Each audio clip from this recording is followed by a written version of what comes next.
দীর্ঘ 18 বছর পর এবার জাতীয় প্যারেড গ্রাউন্ডে হতে যাচ্ছে জাতীয় দিবস প্যারেড, যেখানে অংশ নিচ্ছে army, navy, air force, police, coast guard সহ বাংলাদেশের প্রায় বেশ কয়েকটি ফোর্স। ঢাকার তেজগাঁওয়ের পুরাতন বিমানবন্দরের জাতীয় প্যারেড গ্রাউন্ডে পবিত্র রমজান মাসেও তপ্ত রোদের মধ্যেই চলে এই মহান স্বাধীনতা ও জাতীয় দিবস কুচকাওয়াজের প্রস্তুতি। এত তপ্ত রোদ, আমরা প্যারেড করতেছি না, তা আমাদের অবস্থা খারাপ হয়ে যাচ্ছে, কিন্তু এই কড়া রোদের মধ্যেও ওনারা প্যারেড করতেছেন, কি ধৈর্য তাদের।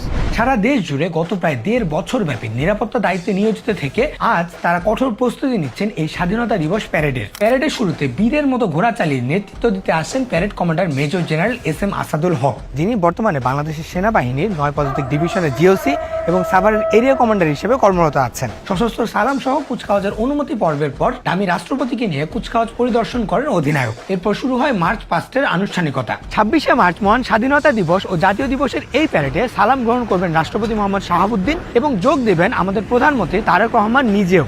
এছাড়া 3 বাহিনীর প্রধান, মন্ত্রী পরিষদের সদস্য সহ সরকারের ঊর্ধ্বতন কর্মকর্তারা ছাড়াও উপস্থিত থাকবেন বিভিন্ন দেশের অ্যাম্বাসেডর ও দেশি বিদেশি অনেক অতিথিরা। ইনফ্যাক্ট এই প্যারেড উন্মুক্ত থাকবে সাধারণ জনগণের জন্যও। পুরো মহড়ার প্রস্তুতিতে ব্যস্ত সময় পার করেন সেনা, নৌ, বিমান, coast guard, police, BGB, jail police সহ বিএনসিসির সদস্যরা বারবার প্র্যাকটিস করে ঝালিয়ে নেন নিজেদেরকে। গ্রাউন্ডে বিভিন্ন বাহিনীর দল ভাগ করা হয়ে থাকে কন্টিনজেন্ট আকারে। একে একে রাষ্ট্রপতিকে সালাম দিয়ে মঞ্চ অতিক্রম করেন কন্টিনজেন্ট গুলো। অংশ নেবে বাংলাদেশ সেনাবাহিনীর বিশেষায়িত unit, president guard regiment, East Bengal contingent, Bangladesh infantry regiment, artillery contingent, para commando contingent, এছাড়াও মডার্নাইজড ইনফ্যান্ট্রি কন্টিনজেন্ট সহ আরো কিছু কন্টিনজেন্ট।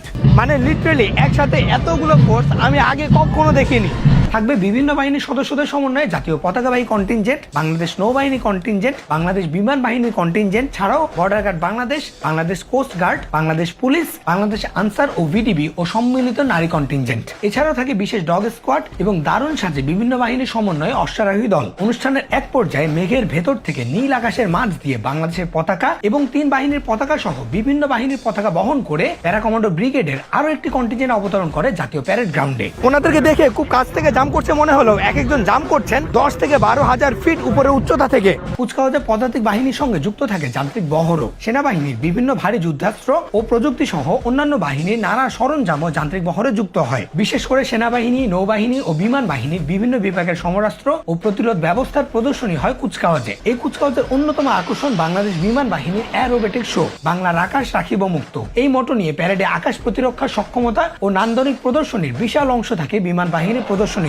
MiG-29 রাষ্ট্রপতিকে সালাম ও অভিবাদন জানায়। এছাড়াও বিভিন্ন বাহিনীর আকাশ প্রতিরক্ষা ও সেবা কার্যক্রম তুলে ধরা হয় প্রদর্শনীতে। প্রস্তুতির একেবারে শেষ ভাগে কমান্ডার রাষ্ট্রপতির অনুমতি ক্রমে আনুষ্ঠানিকভাবে শেষ করেন স্বাধীনতা দিবসের সামরিক কুচকাওয়াজ এবং সবার শেষে মার্চ পাস্ট করে বেরিয়ে যাবেন সকল বাহিনীর সদস্যরা। মুক্তিযুদ্ধ বিষয়ক মন্ত্রণালয়ের নির্দেশনায় সশস্ত্র বাহিনী বিভাগের তত্ত্বাবধানে এবং 9 পদাতিক ডিভিশনের ব্যবস্থাপনায় জাতীয় প্যারেড স্কোয়ারে আয়োজন করা হবে জমকালো এই কুচকাওয়াজ।